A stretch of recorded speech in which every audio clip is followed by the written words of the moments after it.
নমস্কার নমস্কার নমস্কার নমস্কার নমস্কার নমস্কার নমস্কার নমস্কার নমস্কার আপনাদের সবাইকে সবাইকে সবাইকে সবাইকে নমস্কার, সবাইকে অজস্র শুভ কামনা জানাচ্ছি, সবাইকে স্বাগত জানাচ্ছি আজকের এই শরণাগত অনুষ্ঠানে এবং সবাইকে শুভ সকাল জানাচ্ছি। শুভ হোক, সকলের ভালো হোক, সকলের শুভ হোক। এছাড়া এই শরণাগত অনুষ্ঠানে আমরা কি বা চাইতে পারি বলুন? এই শরণাগত অনুষ্ঠান তো তার জন্যেই, সকলের শুভ প্রার্থনা করার জন্যেই। যাই হোক, আজকের দিনটা খুব শুভ দিন, বিশেষ দিন।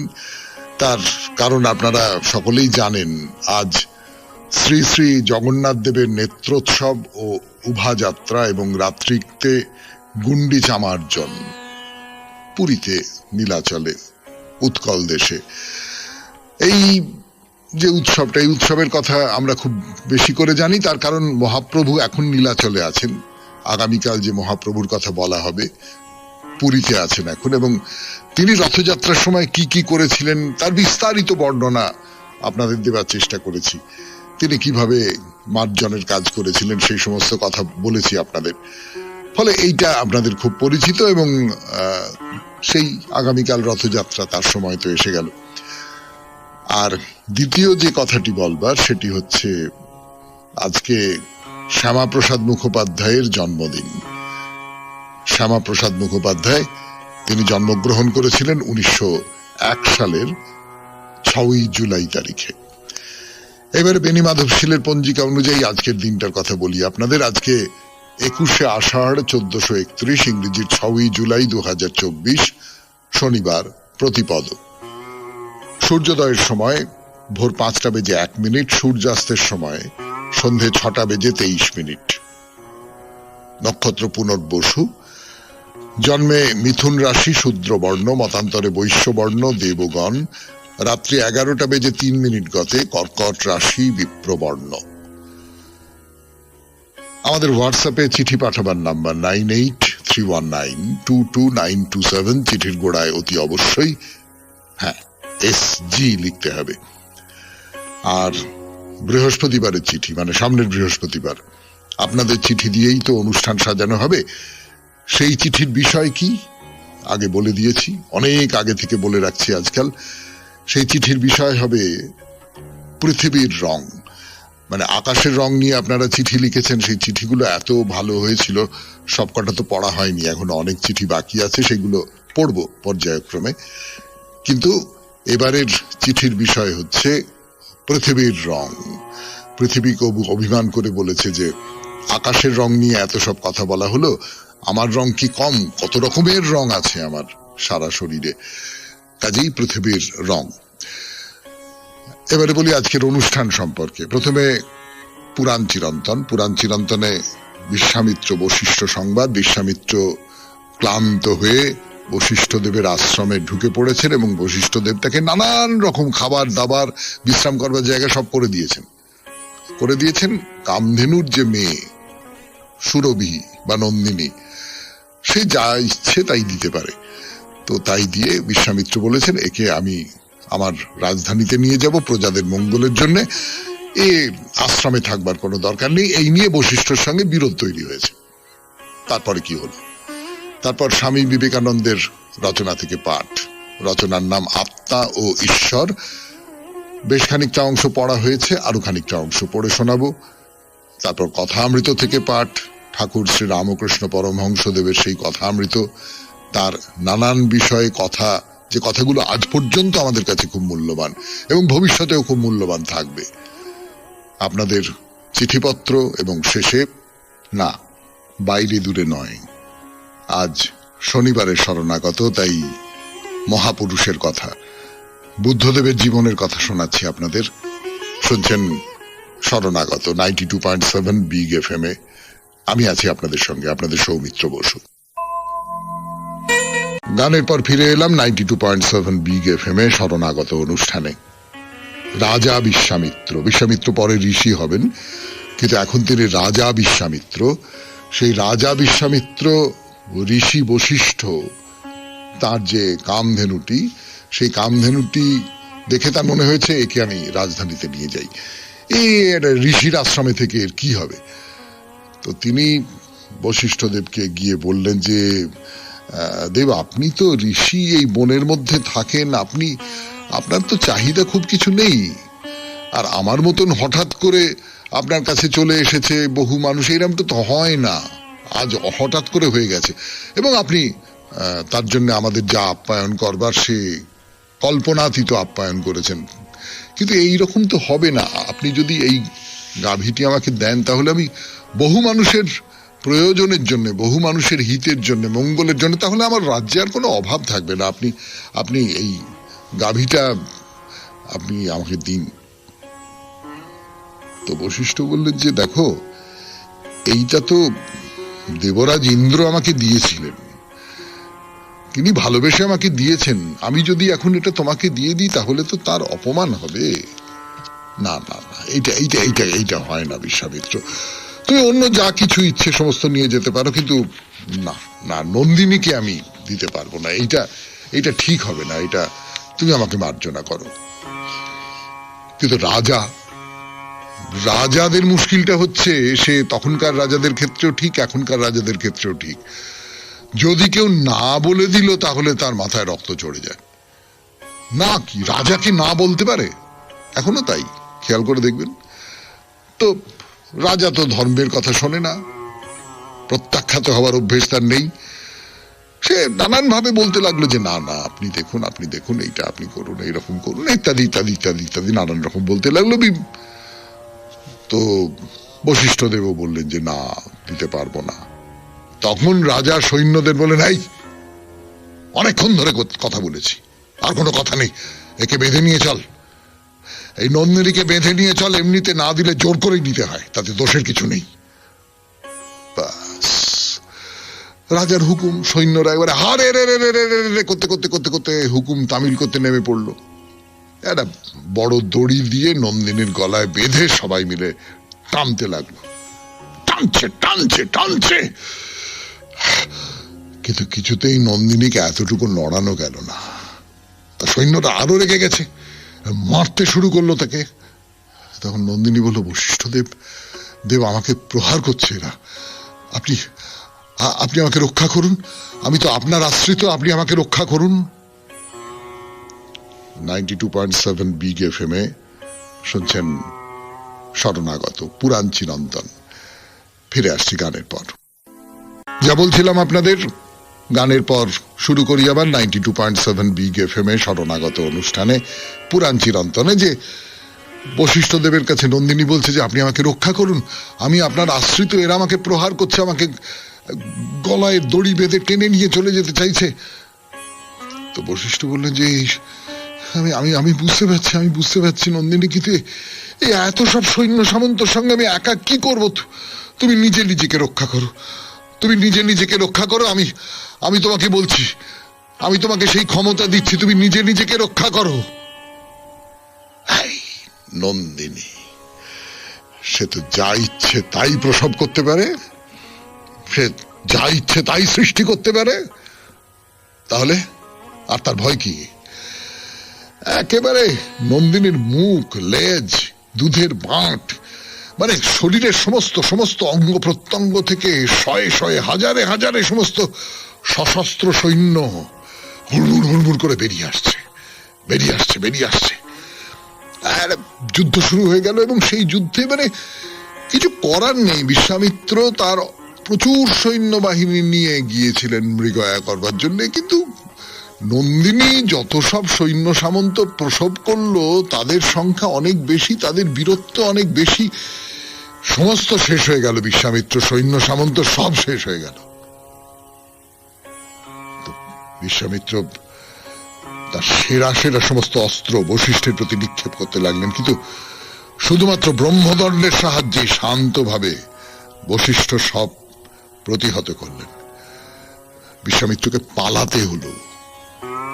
ঋষির যে জোর, নন্দিনীর যে জোর, তার কাছে পরাভূত হয়ে বিশ্বামিত্রকে পালাতে হলো। 92.7 বিগ FM এ শরণাগত অনুষ্ঠান শুনছেন।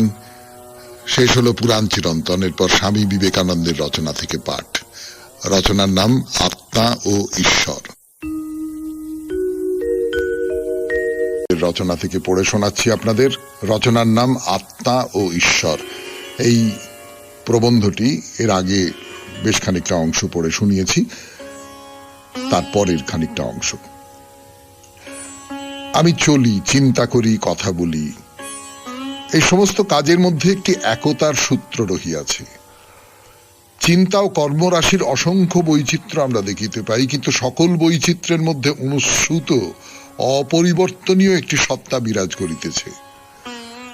সেই সত্তা কখনো শরীর হইতে পারে না। শরীর তো প্রতি মিনিটে পরিবর্তনশীল। উহা মনও হইতে পারে না, কেননা মনেও তো অজস্র নূতন নূতন চিন্তা সর্বদাই উঠিতেছে। ওই একত্বের ভিত্তি শরীর মনের যুগ্ম সংহতি, ইহাও বলা চলে না। শরীর মনের সংহতি প্রকৃতির অন্তর্গত এবং প্রকৃতির নিয়মের অধীন। মন যদি মুক্তই হয়, তাহা হইলে সে, অতএব যিনি প্রকৃত মানুষ, তিনি প্রকৃতির এলাকার মধ্যে নন। ইনি সেই অপরিবর্তনীয় চৈতন্যময় পুরুষ, যাহার দেহ ও মন অবশ্য প্রকৃতির অধীন। ইনি প্রকৃতিকে ব্যবহার করিতেছেন, যেমন তোমরা এই চেয়ারটি, এই কলমটি এবং এই কালিটিকে ব্যবহার করো। ইনিও সেইরূপ প্রকৃতির সূক্ষ্ম ও স্থূল আকৃতিকে কাজে লাগাইতেছেন। স্থূল আকৃতি হইল দেহ, সূক্ষ্ম আকৃতি মন। ইনি নিজে নিরবয়ব, সর্বপ্রকার আকৃতিহীন। আকার সমূহ প্রকৃতিতে। প্রকৃতির পারে যিনি, তাহার স্থূল বা সূক্ষ্ম কোনো আকার থাকিতে পারে না। তিনি নিশ্চয় অরূপ। তাহাকে সর্বব্যাপীও হইতে হইবে, ইহা হৃদয়ঙ্গম করা প্রয়োজন। টেবিলের উপর এই গ্লাসটির কথা ধরো। গ্লাস একটি আকার, টেবিলটিও একটি আকার। ইহারা যখন ভাঙিয়া যায়, তখন গ্লাসত্বের এবং টেবিলত্বের অনেকখানি চলিয়া যায়। আত্মার কোনো রূপ নাই বলিয়া কোনো নামও নাই। ইনি যেমন এই গ্লাসটির মধ্যে ঢুকিবেন না, সেই রূপ স্বর্গেও যাইবেন না, নরকেও নয়। যে আধারে ইনি বর্তমান, সেই আধারের রূপ ইনি গ্রহণ করেন। আত্মা যদি দেশে, স্পেস, না থাকেন, তাহা হইলে দুইটি বিকল্প সম্ভবপর। হয় তিনি দেশে অনুস্যূত, অথবা দেশ তাহাতেই অবস্থিত। তোমার দেহ দেশে অবস্থান করিতেছে বলিয়া তোমার একটি আকার অবশ্যই প্রয়োজন। দেশ আমাদিগকে সীমাবদ্ধ করে, আমাদিগকে যেন বাঁধিয়া ফেলে এবং আমাদিগের উপর একটি আকৃতি চাপাইয়া দেয়। পক্ষান্তরে তুমি যদি দেশে অবস্থান না করো, তো দেশ তোমাতেই বিদ্যমান। সকল স্বর্গ, সকল পৃথিবী সেই চৈতন্যময় পুরুষে অবস্থিত। ঈশ্বর সম্বন্ধেও এইরূপ হইতে বাধ্য। ঈশ্বর সর্বত্র বিদ্যমান। হস্ত না থাকিলেও তিনি সমস্ত বস্তু ধারণ করেন। পদবিহীন হইলেও তিনি সর্বত্র বিচরণ করেন। তিনি নিরাকার, মৃত্যুহীন, অনন্ত। ঈশ্বরের এইরূপ ধারণা বিকাশপ্রাপ্ত হইল। তিনি সকল আত্মার অধীশ্বর। যেমন আমার আত্মা আমার এই দেহের অধিপতি। আমার আত্মা যদি দেহ ছাড়িয়া যান, তাহা হইলে দেহ এক মুহূর্তও বাঁচিতে পারে না। সেইরূপ পরমাত্মা যদি আমার আত্মা হইতে বিযুক্ত হন, আত্মার অস্তিত্ব সম্ভবপর নয়। তিনি বিশ্বভুবনের স্রষ্টা। আবার যাহা কিছু ধ্বংস হইতেছে, তাহারও সংহর্তা তিনি। জীবন তাহার ছায়া, মৃত্যুও তাহার ছায়া। প্রাচীন ভারতের দার্শনিকগণ মনে করিতেন, এই কলুষিত পৃথিবী মানুষের সমাদরের যোগ্য নয়। কি ভালো কি মন্দ কিছুই এখানে চিরস্থায়ী নয়। আমি পূর্বে বলিয়াছি, শয়তান ভারতে বেশি সুযোগ পায় নাই। ইহার কারণ কি? কারণ এই যে ধর্মচিন্তায় ভারতবাসী খুব সাহসী ছিল। তাহারা ধর্মের ক্ষেত্রে অবোধ শিশুর ন্যায় আচরণ করিতে চায় নাই। শিশুদের বৈশিষ্ট্য তোমরা লক্ষ্য করিয়াছ কি? তাহার সর্বদাই অপরের উপর দোষ চাপাইতে চায়। শিশুমন ভুল করিলে অন্য কাহাকেও দোষী করিতে তৎপর। একদিকে আমরা চেঁচাই, আমাকে ইহা দাও উহা দাও, অন্যদিকে বলি আমি ইহা করি নাই, শয়তান আমাকে প্রলোভিত করিয়াছিল, সেই ইহার জন্য দায়ী। ইহাই মানুষের ইতিহাস, দুর্বল মানব জাতির ইতিবৃত্ত। শুনলেন স্বামী বিবেকানন্দের রচনা থেকে পাঠ 92.7 বিগ এফএম এ শরণাগত অনুষ্ঠানে। গানের পর কথামৃত। গানের পর 92.7 বিগ এফএম এ শরণাগত অনুষ্ঠান শুনছেন। আমি আছি আপনাদের সঙ্গে, আপনাদের সৌমিত্র বসু। এখন কথামৃত থেকে পাঠ। কথামৃতে এর আগের দিন বলছিলাম কেশবচন্দ্র সেনের কথা, মানে নারায়ণ স্বামী ঠাকুর তাকে খুব শ্রদ্ধা করতেন, খুব গণ্য করতেন। সেই নারায়ণ স্বামী কেশবচন্দ্র সেনের কাছে গেছেন, গিয়ে তাদের মধ্যে কথাবার্তা ইত্যাদি ইত্যাদি হয়েছে। তার কথা শুনে ঠাকুরও দেখতে গেছেন কেশবচন্দ্র সেনকে। আপনারা জানেন, এর আগে বলেছি এবং আপনারা দেখেওছেন যে ঠাকুর তার সময়কার যারা বড় মাপের মানুষ, তার সময়কার যারা সেই সমস্ত মানুষ যাদের ভেতরে ঈশ্বরের শক্তি আছে, ঠাকুরের কথা মতোই বলছি, যে মানুষকে পাঁচজন মানুষ গণ্যমান্য করে, যে মানুষকে পাঁচজন মানুষ যার অনুসরণ করে, যাকে শ্রদ্ধা ভক্তি করে, তার ভেতরে তো কোথাও একটা ঈশ্বরের শক্তি আছে। তো ঈশ্বরের শক্তি যাদের মধ্যে আছে, যেমন ধরা যাক দেবেন্দ্রনাথ ঠাকুর, যেমন ধরা যাক ঈশ্বরচন্দ্র বিদ্যাসাগর, এইরকম সমস্ত মানুষজনের কাছে ঠাকুর যেতেন, তাদের দেখতেন। বঙ্কিমচন্দ্র চট্টোপাধ্যায়, তারা যে সবসময় ঠাকুরের সঙ্গে খুব খোলা মনে কথা বলেছেন বা তারা যে সবসময় ঠাকুরের মতে মত দিয়েছেন এমনটা নয়, অনেক সময়ই তা করেননি। বঙ্কিমচন্দ্র যে কথা বলেছেন ঠাকুরকে, সেই কথাটা খুব সত্যি কথা নয়। বঙ্কিমচন্দ্র আহার নিদ্রা মৈথুন এই তিন নিয়েই জীবন। ঠাকুর বলেছেন বাবা রে তুমি খুব খারাপ কথা বললে, কিন্তু বঙ্কিমচন্দ্র শুধু আহার নিদ্রা মৈথুনের কথা বলেননি, আমরা জানি। বঙ্কিমচন্দ্র অন্য সবকিছু বাদ দিয়ে অনেক গভীর ধর্মের কথা বলেছেন, ধর্মের গূঢ় সমস্ত কথাবার্তা বলেছেন। ঠাকুরের কাছে একটা ছদ্মবেশ নিয়েছেন তারা। বিদ্যাসাগরের ক্ষেত্রেও তাই। যাই হোক, সে কথায় পরে আসবো, অন্য আরেকজনের কথাও বলবো আজকে যদি সময় পাই। তো ঠাকুর বলছেন যে এ ব্যাঙাচির ন্যাজ খসে গেছে, ব্যাং হয়ে গেছে, জলেও থাকতে পারে ডাঙাতেও থাকতে পারে। কেশব সেন সম্পর্কে বলছেন যে এ সংসারেও থাকতে পারে, আবার সাধনার জায়গাতেও থাকতে পারে। এইটা আমরা পারি না, আমরা তো শুধু একটা জায়গায় আটকে থাকি। তো যাই হোক, যেটা বলছিলাম, কেশব আমাকে পরখ করবার জন্য 3 জন ব্রহ্মজ্ঞানী ঠাকুর বাড়িতে পাঠিয়েছিল। তার ভেতরে প্রসন্ন ছিল একজন। তো রাত দিন আমায় দেখবে, দেখে কেশবের কাছে গিয়ে খবর দেবে।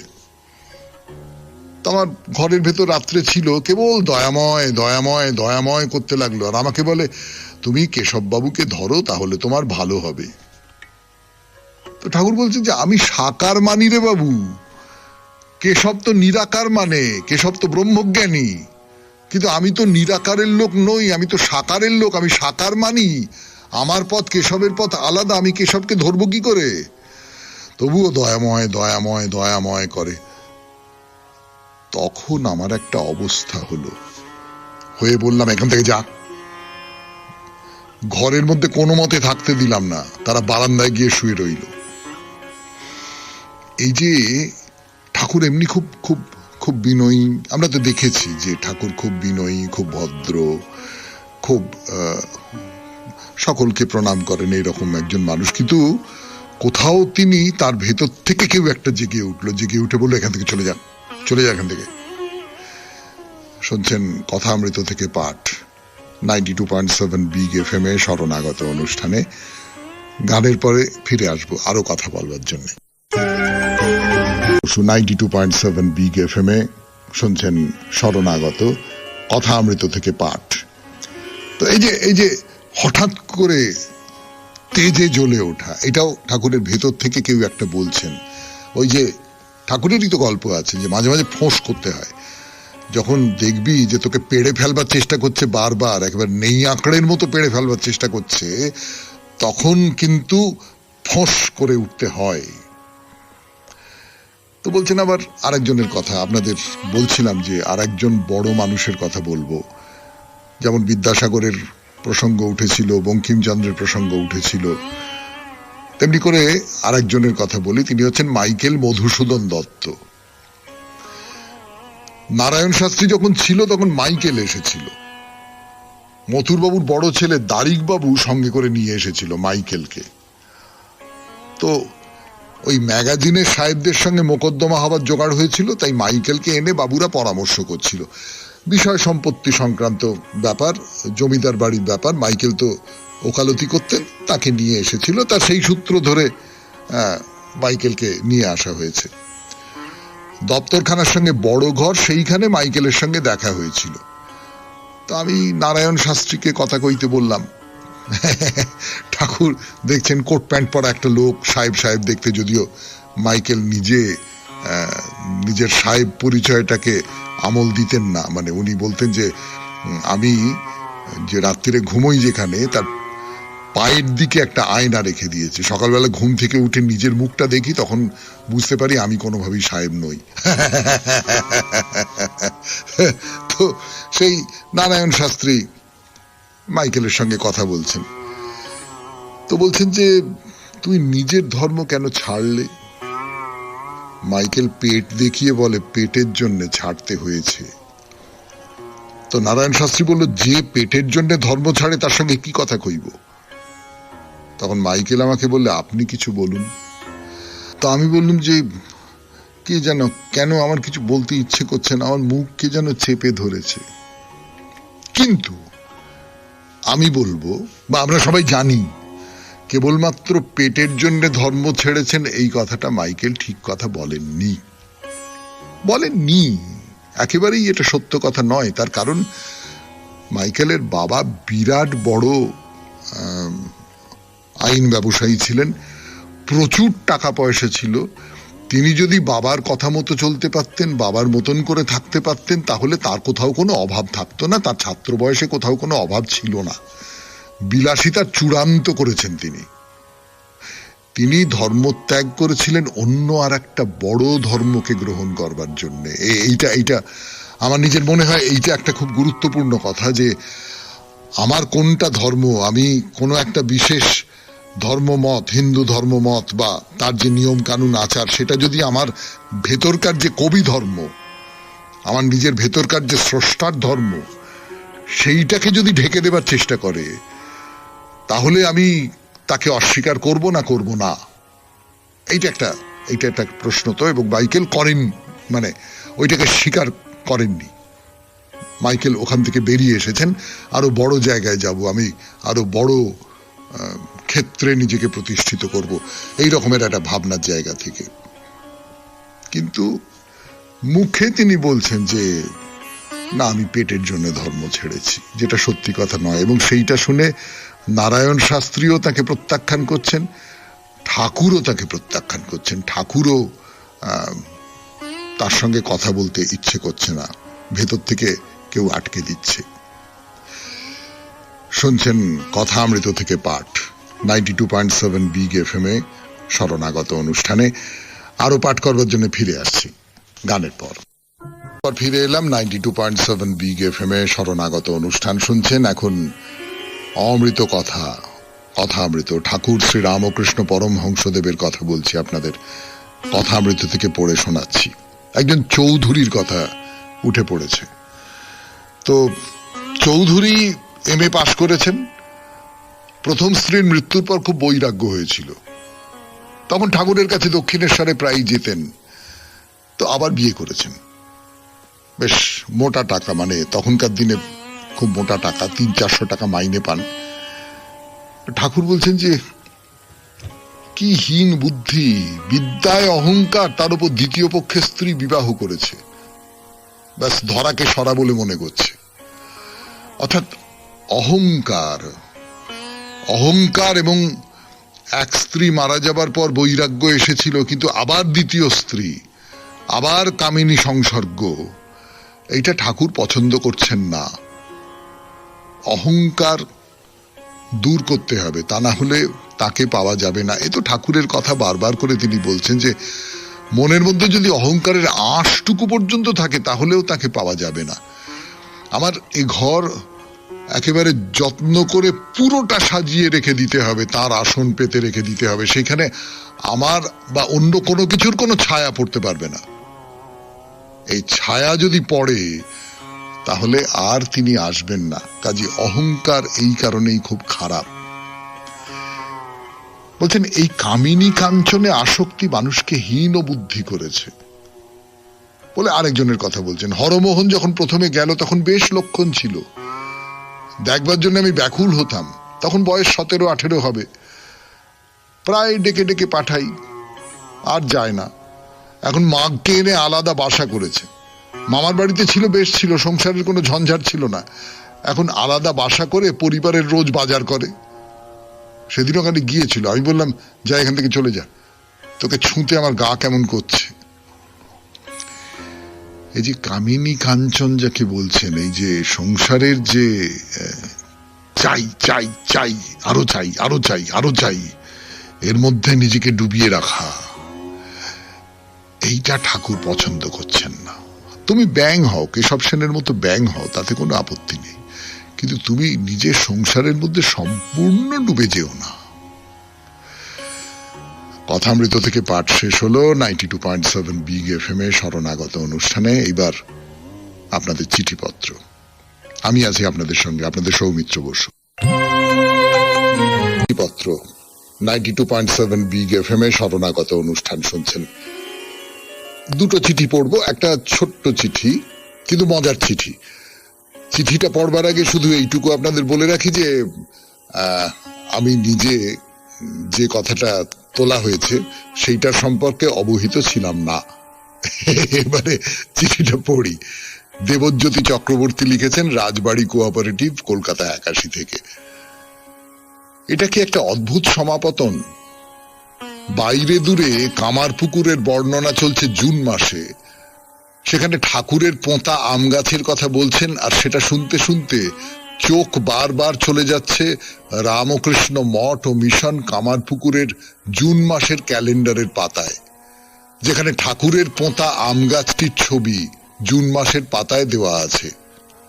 ধন্যবাদ সকলকে। ইতি দেবজ্যোতি চক্রবর্তী, রাজবাড়ি কোঅপারেটিভ, কলকাতা 81। না, আমি এই ক্যালেন্ডার দেখিনি, ফলে এই ক্যালেন্ডার দেখে আমার মনের মধ্যে ওই আম গাছ নিয়ে কথা বলবার কথাটা মনে জাগেনি। কিন্তু আপনি এই চিঠিটা দিয়েছেন, ছোট্ট চিঠিটা, আমার খুব মজা লেগেছে। আমার ধারণা শ্রোতাদেরও অনেকের খুব মজা লেগেছে। এরপরে একটি চিঠি, যে বড় চিঠি যাকে বলে, সেই চিঠিটা পড়ে শোনাই আপনাদের। চিঠিটা লিখেছেন অপর্ণা পাল, কমলাপুর, বড়া, সিঙ্গুর, হুগলি থেকে। দেখি অপর্ণা দেবী কি লিখেছেন। যখন শরণাগত এ সৌমিত্র দাদার কণ্ঠে সিঙ্গুরের ডাকাতকালির কথা শুনলাম, তখন মনটা আনন্দে ভরে গেল। পত্র না লিখে আর থাকতে পারলাম না। আমি সিঙ্গুরের মেয়ে, ছোটবেলা থেকে অনেকবারই ডাকাতকালীকে দেখেছি, কিন্তু আপনার নিখুঁতভাবে বর্ণনার মতন করে দেখা হয়নি। ডাকাতকালীকে দেখলেই ভয় লাগে। আপনার কণ্ঠে ডাকাতকালী মন্দিরের বর্ণনা শুনে জামাই ষষ্ঠীর দিন বাপের বাড়ি গিয়ে বিকেলে আবার মন্দির দেখতে গেলাম।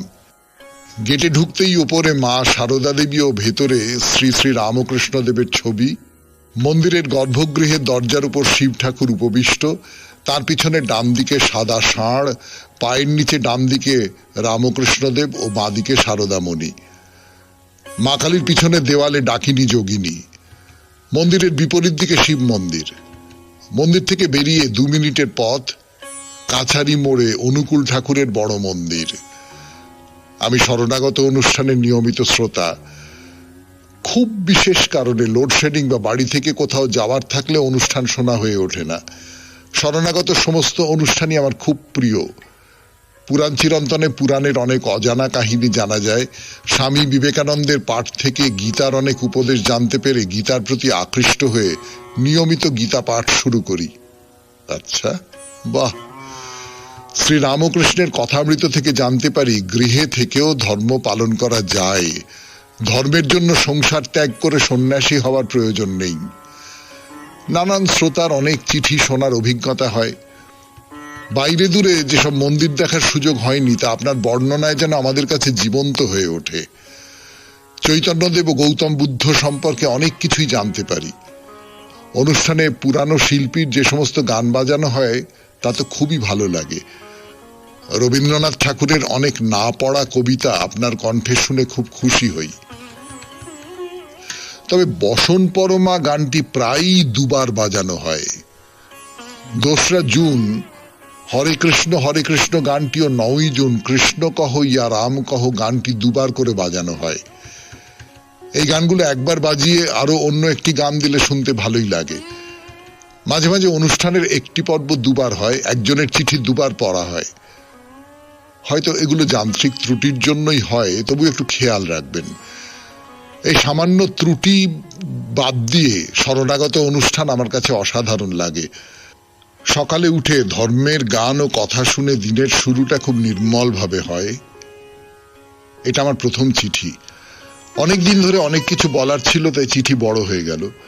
সৌমিত্র দাদা আর শরণাগত সকল শ্রোতাদের শুভেচ্ছা জানিয়ে আমি পত্রের এখানে ইতি টানলাম। নমস্কারান্তে অপর্ণা পাল, কমলাপুর, বড়া, সিঙ্গুর, হুগলি। অপর্ণা দেবী, আপনাকে এই শরণাগত যে পত্রলেখকেরা আছেন তাদের মধ্যে স্বাগত। আপনি আবার চিঠি দেবেন, আরো চিঠি দেবেন। আর সিঙ্গুরের কথা বলছেন, সিঙ্গুরে আমার আত্মীয় থাকতেন, সিঙ্গুরের পিসি বলতাম আমরা তাকে। তিনি নিশ্চয়ই বহুদিন প্রয়াত হয়েছেন। ছোটবেলায় তার বাড়ি গিয়েছিও এক আধবার। সিঙ্গুরের কলা খুব বিখ্যাত। সিঙ্গুরের কলা বাগানের মধ্যে দিয়ে যেতাম। এখনো সেই যে হাইওয়ের ধারে, মানে আমার গ্রামের বাড়িতে যাবার পথে তো সিঙ্গুর পড়ে, ফলে আপনাকে আমার খুব একটু একটু আলাদা রকমের আত্মীয় বলে মনে হচ্ছে আর কি। ভালো থাকবেন। এরপর মহাপুরুষের কথা, বুদ্ধদেবের কথা বলবো। 92.7 বিগ FM এ শুনছেন শরণাগত, জীবনের সহজ পাঠ।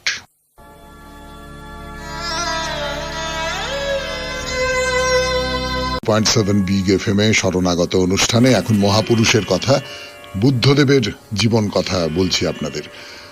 বুদ্ধদেব বুদ্ধত্ব প্রাপ্ত হয়েছেন। বোধি বৃক্ষের তলায় তপস্যা করে তিনি বুদ্ধত্ব প্রাপ্ত হয়েছেন এবং তিনি এই কথা প্রচার করবার জন্য বাইরে চলে এলেন যে অন্য কেউ তোমাদের মুক্তি দিতে পারবে না, তোমাদের জীবন চর্চার মধ্যেই আছে তোমাদের জীবনের সুখ দুঃখ। মানুষ নিজেই যেমন তার দুঃখকে সৃষ্টি করে, তেমনি নিজের চেষ্টার মধ্যে দিয়েই সব দুঃখ থেকে নিজেই নিজেকে উত্তীর্ণ করতে পারে। এই সমস্ত কিছু সন্ধান, এই পথের সন্ধান তোমার নিজের মধ্যে আছে। যার যোগ্য বাইরের আচার আচরণ কখনোই মানুষের অন্তরকে প্রভাবিত করতে পারে না। তার জন্য দরকার অন্তরের শুদ্ধতা। তো এইসব কথা বলছেন বুদ্ধদেব, চারপাশে বলছেন, ঘুরে ঘুরে বলছেন। আর নগরের সমস্ত মানুষ বুদ্ধদেবের উপদেশ শুনে মুগ্ধ হয়ে দলে দলে এসে ভিড় করেছে তার কাছাকাছি আসবার জন্য। এমন করে তো কেউ বলেনি। পুরোহিতেরা, ধর্মগুরুরা যে সমস্ত কথা বলেছেন সেই কথার থেকে অন্য রকমের কথা। তোমার ভেতরে শক্তি আছে, তোমার ভেতরে সেই শক্তি আছে, তুমি তোমার ভেতরের সেই শক্তিকে জাগাও। তো প্রচুর লোকজন জড়ো হয়ে গেছে বুদ্ধদেবের চারপাশে। তো এই নগরে বাস করত একজন যুবক, প্রচুর টাকা পয়সা আছে, তার ধনী যুবক। তার নাম হচ্ছে জাস। সেই জাস, সে প্রচুর ভোগ বিলাস প্রাচুর্য এই সমস্ত কিছুর মধ্যে সে থাকে। খুবই বিলাসী জীবন যাপন, মানে নারী এবং সুরা, তাছাড়া তার জীবনের আর কোনো মানে নেই। তো একদিন সারা রাত তার ঘুম হয়নি। তো ভোরবেলা বেরিয়ে পড়েছে। বেরিয়ে পড়ে ঘুরতে ঘুরতে ঘুরতে ঘুরতে যে উদ্যানে বুদ্ধদেব আছেন সেইখানে সে এসে উপস্থিত হয়েছে। তা বুদ্ধদেব তখন একটা গাছের তলায় ধ্যানে বসেছেন, একেবারে ধ্যানমগ্ন হয়ে বসে আছেন। জাসও তাকে দেখলো।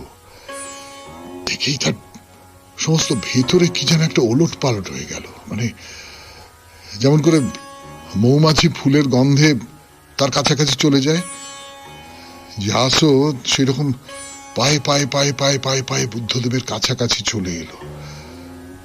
বুদ্ধদেবের দিকে তাকিয়ে আছে।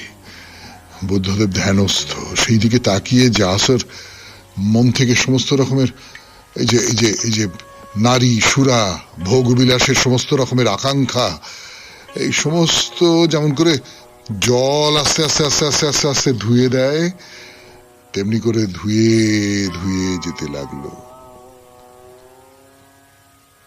তো বুদ্ধদেবের সামনে গিয়ে দাঁড়াতে বুদ্ধদেব চোখ মেলে তার দিকে তাকালেন, তাকে ডাকলেন। বুদ্ধদেব তার মুখের দিকে তাকিয়ে বুঝতে পেরেছিলেন যে এ কামনা বাসনাময় একজন পুরুষ, কিন্তু তাকে দেখে এর মনের ভেতর একটা দোলাচল তৈরি হয়েছে, সেটা তিনি খুব ভালো করে বুঝতে পারছেন। যাসকে তিনি বললেন যে, শোনো, তুমি যে সুখের জন্য ছুটে বেড়াচ্ছ, যে আনন্দের জন্য ছুটে বেড়াচ্ছ, সেইগুলো ক্ষণস্থায়ী। তোমার জীবনে তো জরা আসবে, তখন আর তুমি এইসব ভোগ করতে পারবে না। ব্যাধি আসবে, মৃত্যু আসবে, যে কোনো মুহূর্তে এরা এসে তোমার দেহকে গ্রাস করতে পারে। সেই জন্যে জীবনকে পরিপূর্ণ আনন্দের মধ্যে নিয়ে যাও, পরিপূর্ণ আনন্দের মধ্যে। সে আনন্দ কোথায় পাওয়া যাবে? ভোগে নয়, ত্যাগে, ত্যাগে, অষ্টমার্গে, 8টা পথের কথা বলছেন বুদ্ধদেব।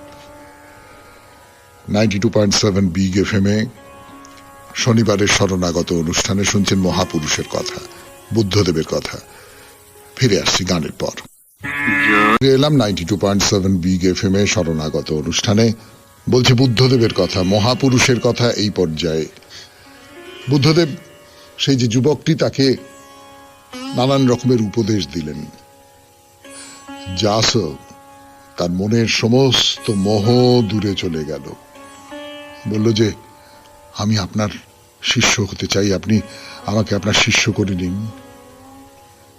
তো এরকম দলে দলে মানুষ বুদ্ধের কাছে আসছে।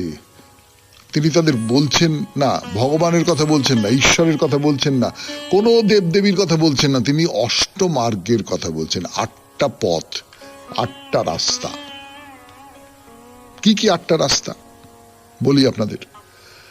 প্রথম হচ্ছে সত্যবোধ, মানে মন থেকে সমস্ত রকম ভ্রান্তিকে দূর করতে হবে।